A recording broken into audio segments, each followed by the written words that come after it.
வீரா சீரியல்ல என்ன நடக்க போகுதுன்னு பார்க்கலாம். வாங்க வீடியோக்குள்ள போலாம். இந்த வீட்டை விட்டு போறேன்னு முடிவெடுக்கிறாங்க வீரா. கார்த்தி முன்னாடி வந்து சொல்றாங்க, இதை பாருங்க அண்ணே, நீங்க எதுக்காக வீட்டை விட்டு வெளியே போகணும்? தப்பு பண்ணினதெல்லாம் நான் தானே, நானே வீட்டை விட்டு போறேன். நீங்க எல்லாம் எந்த தப்புமே பண்ணல, நீங்க இந்த வீட்டில் தான் இருக்கணுங்கிறாங்க கார்த்தி. இதை பத்தி யாரும் எதுவும் பேச வேண்டாம், மாறன் எந்த தப்பு பண்ணலைன்னு நிரூபிச்சச்சுல்ல. இதுக்கப்புறமா நாங்க இனிமே இங்க இருக்கிறது சரியில்லை. என்ன வீரா, நீ இந்த வீட்டை விட்டு வெளியே போகணும்னு முடிவெடுத்துட்ட அப்படித்தானே அப்படின்னு வள்ளிமா வந்து கேட்கவும், ஆமாங்கிறாங்க வீரா. நீ முடிவெடுத்ததுக்கு அப்புறமா நாங்க சொன்னா நீ கேட்க போறதில்ல, ஆனா நீ வீட்டை விட்டு வெளியே எங்கேயும் போக வேண்டாம். இவரத்துக்கே எங்க கண்ணு முன்னாடியே நீ வாழ்ந்து காட்டு. அண்ணனோட கோவம் என்னங்கிறது தெரிஞ்சிருந்தோம், நீ அண்ணன் பேசுறத பெருசா எடுத்துட்டியே. சரி வீரா, நீ எடுத்த முடிவு சரியாவே இருக்கட்டும், எங்க கண்ணு முன்னாடியே இருந்துடுங்க, வேற எங்கேயும் போயிடாதீங்கன்னு கேக்குறாங்க வள்ளிமா. ஆமா வீரா, நாம ஏன் வெளியில போகணும், இதே இடத்துல குடிசையை போட்டு ஜம்முன்னு வாழ்ந்து கட்டலாங்கிறாங்க மாறன். வீராவும் சம்மதிக்கிறாங்க. மாறன் சொல்ற மாதிரி உனக்கு என்ன தனி கொடுத்துன்னு தானே போகணும், அவன் சொல்ற மாதிரி இதே இடத்துல குடிசையை போட்டு இங்கேயே இருந்து வாழ்ந்து காட்டுங்கன்னு வள்ளி சொல்லவும் சரிங்கிறாங்க. இதெல்லாம் பார்த்துட்டு இருந்த விஜய்க்கு சரியான எரிச்சலா இருக்கு. ச்சே, அவங்க ரெண்டு பேரும் வெளியில போறேன்னு சொன்னாலும் இந்த வள்ளி எதுக்காக வேண்டான்னு சொல்லி தடுக்கிறா, விட்டா போக வேண்டியதானே அப்படின்னு எரிச்சலோட பார்த்துட்டு இருக்காங்க விஜய். அண்ணே, நம்ம புள்ள நம்ம வீட்டை விட்டு வெளியே போக கூடாது, நான் சொன்னது சரிதானே அப்படின்னு வள்ளிமா போய் ராமச்சந்திரன் கேட்கவும், என்னமோ செய்யுங்க, எல்லாரும் அவங்க அவங்க இஷ்டத்துக்கு செய்யறீங்க, அதை நான் தடுக்க முடியுமா அப்படின்னு சொல்லிட்டு போறாங்க. அப்புறம் என்ன வீரா, அண்ணனே சொல்லிடுச்சு, இனிமே யாரையும் கேட்கணுங்கிற அவசியம் இல்லை, இவ்வளத்துக்கே நீங்க குடிசையை போடுங்க. டேய் ராகவா, கார்த்தி உன் தம்பி தாண்டா கொடுத்துன்னு இருக்கணும்னு ஆசைப்படுறான், அவனுக்கு நீங்களே ஏற்பாடு பண்ணி கொடுங்க அப்படின்னு சொல்லவும், ராகவன் கார்த்தி மாறன் 3 பேருமா சேர்ந்து அந்த இடத்துக்கே குடிசையை போடுறாங்க. வேலையெல்லாம் முடிச்சுட்டு குடிக்கிறதுக்கு தண்ணி வேணும், தண்ணி இல்லையேங்கிறாங்க மாறன். கண்மணி ஒரு குடம் தண்ணியை கொண்டு வந்து வைக்கிறாங்க. இதை பார்த்த வீரா ஆச்சரியப்படுறாங்க. அடே அப்பா, எப்பவுமே மாறனை கண்டாவே பிடிக்காது, ஆனா இன்னைக்கு மாறன் கேட்டும் கேட்காதுக்கு முன்னாடி குடத்தண்ணியோட கொண்டு வந்து வச்சிருக்காளேன்னு பார்த்துட்டு சந்தோஷம் அப்படின்னு சொல்லி அந்த குடத்தண்ணி எடுத்துட்டு போய் வைக்கிறாங்க. வீராவும் மாறனும் அந்த குடிசையிலேயே இன்னைக்கு தூங்கி எழுந்திருக்க வேண்டியதான்னு குடத்தண்ணியை கொண்டு போய் வச்சுட்டு, சரி மாறா நீ படு அப்படின்னு சொல்றாங்க. மாறனும் கை கால் வலியோட அப்படியே படுத்து அசந்து தூங்கிடுறாங்க. வீரா பாக்குறாங்க, பாவம் மாற அந்த ரவுடிங்க கிட்ட எப்படியெல்லாம் அடி வாங்கிட்டு வந்து படுத்திருக்க, உடம்பெல்லாம் வலியா இருக்குன்னு சொல்லிட்டு இந்த பக்கம் திரும்பி பாக்குறாங்க. ஒரு காலண்டர் அட்டை கிடக்குது, அதை எடுத்துட்டு போய் மாறனுக்கு குப்புன்னு வைக்குது. இருந்தாலும் அசந்து தூங்கிட்டு இருங்க மாறனுக்கு இருக்குதுன்னு விசிறி விடுறாங்க. வீரா விசிறிக்கிட்டே அப்படியே தானும் அசந்து தூங்கிடுறாங்க. தூங்குனது தெரிஞ்சதும் மாறன் கண்முழிச்சு பாக்குறாங்க. வீரா தூங்கட்டுன்னு பார்த்துட்டே இருந்த மாறன் எழுந்திரிச்சு உட்காந்து வீரா தூங்கிட்டு இருக்கிறத பார்த்து தான் விசிறி ஆரம்பிக்கிறாங்க. பாவம் வீரா, நீ வீட்டுக்குள்ள இருக்கும்போது கட்டல் மெத்த ஃபேன் இப்படி சொகுசா நீ தூங்கி எழுந்திரிச்ச, இது உனக்கு புதுசா இருக்கும், ஆனா எனக்கு பழக்கம் உள்ளதுதான். பொட்டு படுத்த போதெல்லாம் எங்க படுத்தாலும் தூங்கி எந்திரிச்சு வருவேன், நீ நல்லா தூங்கி எந்திரிச்சவ, இன்னைக்கு என் கூட சேர்ந்து நீயும் கஷ்டப்படுறேன்னு பாக்குறாங்க மாறன். இது எல்லாமே நாளடைவில் நாமளும் பழகிக்க வேண்டியதான் அப்படின்னு திரும்பி பார்க்குறாங்க. வீராவுக்கு வேர்க்குது கிடைச்சிருக்கு, புழுக்கத்தில் திரும்பி படுக்கிறாங்க வீரா.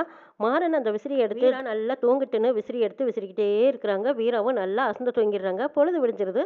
அங்கே பால்காரர் வர்றாங்க, பால் வாங்குறதுக்காக கண்மணி வந்து பால் வாங்கிட்டு இருக்கிறாங்க. மாறனும் இந்த சாலையிலேருந்து ஒரு சொம்பை தூக்கிட்டு வர்றாங்க. இதை பாருங்க பால்காரர், இந்த வீட்டில் 2 குடித்தனம் இருக்கும், அதனால எங்களுக்கும் தனியாக 1 லிட்டர் பால் ஊற்றிருங்கிறாங்க மாறன். அப்படியா தம்பி, நீங்களும் வேறையா சமையல் பண்ண ஆரம்பிச்சிட்டிங்களாங்கிறாங்க. அட ஆமாங்க, எனக்கும் குடும்பம் ஆயிடுச்சுல்ல, அதனால நான் தனியாக தான் இருக்கேன், நானும் என் பொண்டாட்டியும் இதோ இந்த பங்களாவில் தான் இருக்கோம் அப்படின்னு தான் கட்டி இருக்கிற அந்த சாலையை காட்டுறாங்க. இந்த சாலையை நீங்கள் சாதாரணமாக இட போடாதீங்க, சாலையில் இருந்தவங்கலாம் இன்னைக்கு எவ்வளவோ பெரிய பெரிய அடுக்குமாடி கட்டடம் கட்டி பழைக்கிறாங்க தெரியுங்களா, உங்களுக்கும் அப்படி ஒரு நல்ல வாய்ப்பு கிடைக்கும் தம்பி, நல்லா இருங்கன்ட்டு போகிறாங்க. ஐயா உங்கள் வாய் முகூர்த்தம் பழிக்கட்டுங்கிறாங்க. ராமச்சந்திரன் பார்க்குறாங்க, சே இவ ஏன் தான் இப்படி பண்ணிட்டு இருக்கணும் அப்படின்னு பார்த்து சலிச்சுட்டு போகிறாங்க. சோகமாக உட்காந்துட்டு இருக்கும்போது அங்கே வள்ளிமா வர்றாங்க. என்னென்ன இங்கே நடக்கிறது எல்லாம் பார்த்து உனக்கு கஷ்டமா இருக்கா, பார்த்து நான் கஷ்டப்பட்டா மட்டும் எல்லாம் மாறப்போகுதா என்ன, அதான் வீரா அவளே ஒரு முடிவு எடுத்துட்டால, இதுக்கப்புறம் நம்ம சொன்னாலும் அவ கேட்க போறதில்ல, அவங்க தலையெழுத்தை யாருனால மாற்ற முடியுங்கிறாங்க ராமச்சந்திரன். நடக்கிறது எல்லாம் பார்த்தா எனக்கு ரொம்ப கவலையா இருக்குது வலி, என்ன செய்யறது, அவசரப்பட்டு வார்த்தையை விட்டா இதுதான் தண்டனை. இந்த காலத்து பசங்களுக்கு நல்லது கெட்டதுன்னு சொன்னா நம்மளை தான் தப்பா புரிஞ்சுக்கிறாங்க, திடுதுப்புன்னு டக்குன்னு ஒரு முடிவு எடுக்கிறாங்க, அதை நினைச்சு நம்ம வருத்தப்பட்டா ஆகுமா, எந்த ஒரு முடிவு எடுத்தாலும் சரியா இருக்குன்னு நான் நினைச்சேன், ஆனா இப்படி ஒரு முடிவு எடுப்பான்னு நான் நினைக்கல. சரி தனி கொடுத்த போகணும்னு ஆசைப்பட்டுட்டாங்க, அவங்க ஆசையை நாம ஏன் கெடுப்பானே, இருக்கட்டும் பார்க்கலாங்கிறாங்க ராமச்சந்திரன். நீ நினைக்கிற மாதிரி மாறனும் வீராவும் நம்மளை விட்டு ரொம்ப நாள் எல்லாம் தள்ளி இருக்க மாட்டாங்க, கூடிய சீக்கிரம் திரும்பவும் இந்த வீட்டுக்குள்ள வரத்தான் போறாங்க, நான் சொன்னாலும் பாருங்கிறாங்க வள்ளி. நீ சொன்ன நடந்தா நல்லதுதான் வள்ளி, அது வரைக்கும் இதையெல்லாம் பார்க்கணும்னு நம்ம தலையெடுத்து பார்ப்போங்கிறாங்க ராமச்சந்திரன். ராமச்சந்திரனும் வள்ளியுமாவும் பேசிட்டு இருக்கிறத அந்த பக்கமா நின்று விஜய் கேட்டுட்டே இருக்கிறாங்க. ஓஹோ, திரும்பவும் வீரா இந்த வீட்டுக்குள்ள வருவாங்கன்னு கனவு கண்டுட்டு இருக்கிறீங்களா, அது மட்டும் இனிமே நடக்கவே நடக்காது, இப்பதான் வீட்டை விட்டு வெளியே வரட்டியிருக்கேன், இனி வெளியில இன்னையில இருந்து இந்த ஊரை விட்டே விரட்ட போறேன் பாருங்க. வீராவும் மாறனும் இந்த ஊர் பக்கமே தலை காட்ட முடியாத அளவுக்கு தெறிக்க தெறிக்க ஓட விட போறேன். அதுக்கப்புறம் இந்த குடும்பத்தையே சின்ன வண்ணமா செதற விட போறேன்னு நினைக்கிறாங்க விஜி. தனக்கு தானே பேசிக்கிட்டு சிரிச்சுக்கிட்டு இருக்காங்க. சமையல் கட்டுக்கு வராங்க. அங்க பிருந்தா ஏதோ சமையல் பண்ணிட்டு இருக்கும்போது விஜி வந்ததும் பிருந்தாவை மிரட்டுறாங்க. இங்க பாரடி, ஒழுங்கா நீயா வீட்டு விட்டு வெளியே போய் இருக்கிறாரு சப்போர்ட்ல தானே நீ இருந்த, இப்ப வீராவே வெளியில போயிட்டா, இதுக்கப்புறம் உனக்கு இங்க வேலை இல்லை, மரியாதையா போறியா இல்லையாங்கிறாங்க. உன்னோட மிரட்டலுக்கெல்லாம் நான் பயப்பட மாட்டேன், உன்னை பார்த்தாவே எனக்கு சிரிப்பு தான் வருதுன்னு சொல்றாங்க பிருந்தா. எது என்ன பார்த்தா உனக்கு சிரிப்பு வருதா, இப்ப என்ன பண்றேன்னு பாருன்னு சொல்லி வச்சிருக்கிற வெந்தனையை எடுத்து தான் கை மேல ஊற்றிக்கிறாங்க. விஜய் பிருந்தா கிட்ட பேசுனதையும் அடுப்புல இருந்த தண்ணியை தான் கை மேல தானே ஊற்றிக்கிட்டதையும் நேருக்கு நேரா வள்ளிமா பார்த்துட்டு அதிர்ச்சி ஆகுறாங்க. எதுவுமே தெரியாத மாதிரி வந்து விஜய் என்னாச்சுன்னு கேக்குறாங்க. இத பாருங்க வள்ளிமா, இதோ இங்க நிக்கிறல இந்த பிருந்தா, இவ வேணும்னே என் கையில வெந்நீரை ஊற்றிட்டாங்கிறாங்க. ஐயோ சித்தி, நான் எதுவுமே பண்ணல, அவளே அவ கை மேல ஊற்றிக்கிட்டு நடிக்கிறாங்கிறாங்க பிருந்தா. அப்ப கார்த்தியும் வந்து விஜய்க்கு சப்போர்ட் பண்ற மாதிரி பேசுறாங்க. என்ன பிருந்தா இப்படி பண்ணிட்ட, பாவம் விஜய்க்கு எவ்வளவு வலிக்கும், உனக்கு பிடிக்காம இருக்கலாம், அதுக்காக இப்படியா பண்ணுவேன், உனக்கு கொஞ்சம் கூட இறக்கமே இல்லையா, நீயும் ஒரு பொண்ணு தானே, நீ எல்லாம் மனிதாபிமானமே இல்லாம நடந்துகிட்டியே விஜய், உனக்கு ரொம்ப எரியுதா. ஐயோ பாவம்னு கார்த்தி ரொம்பவே உருகிற மாதிரி நடிக்கிறாங்க. இதை பார்த்த விஜய் ரொம்பவே நடிக்க ஆரம்பிச்சிட்டாங்க. பிருந்தா என்னடா பண்றதுன்னு ஒரே வயிற்றுச்சலோட நிக்கிறாங்க. மனசலக்கத்தோட பேசுற அளவுக்கு கூட சித்தி பேசாம அமைதியா நிக்குதேன்னு நினைச்சுக்கிட்டு விஜய் சொல்றாங்க. இதை பாருங்க சித்தி, என்னை கொல்லத்தான் சித்தி இந்த வீட்டுக்குள்ள வந்திருக்கா, அதான் இப்படி ஒண்ணு மாத்தி ஒண்ணு எனக்கு இப்படி கெடுதல் பண்றான்னு சொல்றாங்க விஜய். சரி விஜய் பாத்துக்கிறேன், நீ போய் மருந்து போடு போங்கிறாங்க வள்ளிமா. கார்த்தி பிருந்தாவை திட்டுற மாதிரி திட்டுறாங்க. இதை பார் பிருந்தா, இந்த மாதிரி எல்லாம் இனிமே செய்யாத, இதுதான் உனக்கு கடைசி தடவை எச்சரிக்கை பண்றேன், இந்த மாதிரி நீ ஏதாவது பண்ணன அப்புறம் உன்னை வீட்டை விட்டு வெளியே அனுப்பிடுவேன்னு கார்த்தி சொல்லவும் அப்படியே மனசுக்குள்ள அவ்வளவு சந்தோஷத்துல சிரிச்சுட்டு போறாங்க விஜய். என்னடா இது பேசாம அமைதியாவே நிக்கிறாளே வள்ளிமான்னு நினைச்சுக்கிட்டு, சித்தி நீங்க அவளை எதுவுமே கேட்க மாட்டீங்களான்னு விஜய் கேக்குறாங்க. நான் பிருந்தாவை கேட்டுக்கிறேன், நீ போய் மருந்து போடுங்கிறாங்க வள்ளி. விஜய் சரி மருந்து போடுறேன்ட்டு போறாங்க. வள்ளிமா கிட்ட சொல்றாங்க அவன் நடிக்கிறான்னு. சரி சரி நீ உன் வேலையை பாருன்னு சொல்லிட்டு வள்ளிமா அந்த பக்கம் போயிடுறாங்க. நடிப்பு எப்படின்னு கேக்குறாங்க கார்த்தி. நீங்க நடிக்கும் போது எனக்கு பாக்குறதுக்கு எப்படி இருந்து தெரியுமா, அப்படியே கொல்லபெரியோட உங்களை கொல்லணும்னு தோணுச்சுங்கிறாங்க பிருந்தா. ஐயோ அம்மா அப்படி ஏதாவது செஞ்சிடாது தாயே, நானும் நீயும் சேர்ந்து வாழணுங்கிறக்காகத்தான் நான் இப்படி நடிக்கிறேன்னு சொல்லிட்டு போறாங்க கார்த்தி. வள்ளிமாவுக்கு விஜய் மேல சந்தேகம் வந்துருச்சு. விஜய் ஏன் இப்படி பண்ணிட்டு இருக்கா, இவளே தண்ணியை கையில ஊத்திக்கிட்டு நான் பார்த்தேன் சொன்ன மாதிரி இவ ஏதாவது இந்த குடும்பத்தை தான் கெடுக்க வந்திருக்காளான்னு யோசிச்சுட்டு இருக்கும் போது கரெக்டா வள்ளிமாவுக்கு போன் வருது. ஜோசியர் கூப்பிட்டு 2 நாளையில உங்க மருமகளுக்கு தாலி பிரிச்சு கோர்த்தா நல்லது, அப்படி இந்த முகூர்த்தத்தை தவற விட்டுட்டீங்கன்னா உங்க மருமகனுக்கு ஆபத்துன்னு சொல்லிடுறாங்க. இந்த விஷயத்தை கேட்டதும் விஜய் தனியா வந்து அவங்க அம்மாவுக்கு போன் பண்றாங்க. அம்மா உங்ககிட்ட ஒரு சந்தோஷமான விஷயங்கிறாங்க. என்னடி என்னாச்சு, என்ன சொல்லு, ஒருவேளை ராமச்சந்திரன் செத்துட்டானான்னு கேக்குறாங்க அவங்க அம்மா. ஐயோ அம்மா, அவர் சாவறதுக்கு இன்னும் டைம் இருக்கு, அவ்வளவு ஈஸியா சாவறக்கா நாம இவ்வளவு ரிஸ்க் எடுத்திருக்கோம், நம்ம 2 பேத்துக்கும் தடையா இருந்தாங்களே அந்த வீரனும் மாறாவும் அவங்கள வீட்டை விட்டு வெளியே அனுப்பிட்டேமாங்கிறாங்க விஜய். நான் அன்னைக்கு சொன்ன மாதிரியே அவங்க 2 பேத்தையும் வீட்டை விட்டு வெளியே அனுப்புறேன்னு சொன்னேன்ல, அதே மாதிரி பொட்டி படிக்கையெல்லாம் எடுத்துக்கிட்டு வீட்டை விட்டு வெளியே போயிட்டாங்க அம்மான்னு சந்தோஷமா சொல்லிட்டு இருக்காங்க. அப்பா சொன்ன மாதிரியே கலக்கிட்டியே, ரொம்ப சந்தோஷம்டி. அப்புறம் இன்னொரு சந்தோஷமான விஷயம், கார்த்தி மச்சான் கொஞ்சம் கொஞ்சமா என் மேல அன்பு பாசம் காட்டுறாருமா,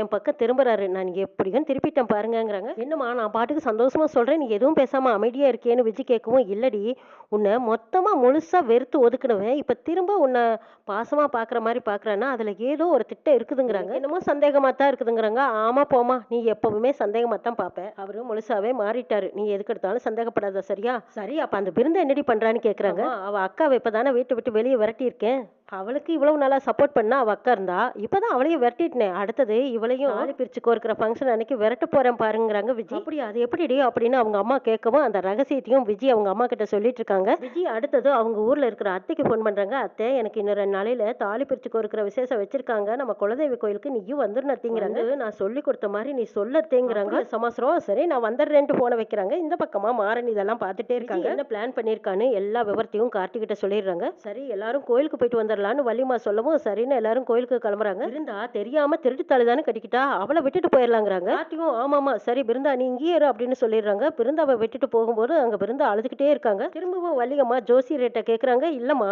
என்னதான் இருந்தாலும் அந்த பையன் தானே 2 பேர்த்தோட கழுத்துலயும் தாலியை கட்டியிருக்காங்க, அவங்க 2 பேத்துக்குமே தாலி பிரிச்சு கொடுக்கறதா சரின்னு சொல்லிடுறாங்க ஜோசியர். அப்புறம் பிருந்தாவையும் ரெடியாக சொல்லி பிருந்தாவையும் கோயிலுக்கு கூட்டிட்டு போறாங்க. கோயிலுக்கு போய் ஐயரை பாக்குறாங்க. ஐயரை பார்த்தா ஓ 2 பொண்ணு கழுத்துல இவர்தான் தாலி கட்டியிருக்காரா, பையனோட ஜாதகம் நேரம் சரியில்லை, அதனால அவர் நல்லா இருக்கணும்னா அவர் தாலி கட்டின பொண்டாட்டி கடுமையான விரதம் இருக்கணுங்கிறாங்க. நானும் அவர் கையால தாலி கட்டிக்கிட்டு தானே நானே விரதம் இருக்கிறேங்கிறாங்க பிருந்தா.